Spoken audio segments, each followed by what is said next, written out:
Senator Faisal Vawda ने किया एक गवर्नर के बारे में दावा कि एक गवर्नर जो माल बना रहा है, झूठ बोल रहा है, नाम बेच रहा है, जल्द घर जाएगा।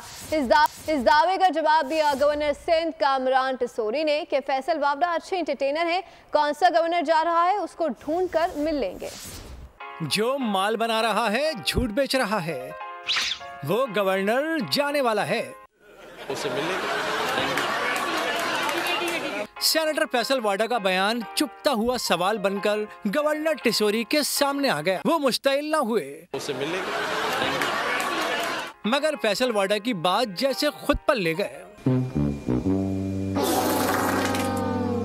ये नहीं कहा कि ये जिक्र उनका नहीं हो रहा, मुस्कुराकर जवाब दिया और चुपता हुआ तंज कर गए। जब आपको मजा लेना हो तो फैसल वाडा को ट्रांसफर करके देखें। कहने लगे फैसल वाडा अच्छे एंटरटेनर हैं। फैसल वाडा भाई वैसे ही हेडलाइन में हमेशा रहते हैं। मैं जाती तौर पे उनके प्रोग्राम जरूर देखता हूं क्योंकि इज अ गुड एंटरटेनर। बातों बातों में गवर्नर सिंह जता गए कि सेनेटर फैसल वाडा खुद कहते हैं हमने उन्हें 16 वोट दिए। भाई ये आपने खुद ही कहा है हमने तो 16 वोट दिए।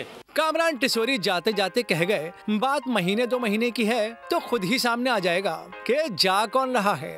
किस गवर्नर के लिए कहा है वो 2 हफ्ते 1 महीने के बाद ढूंढ लेते हैं कि कौन सा जा रहा है, उससे मिलेंगे।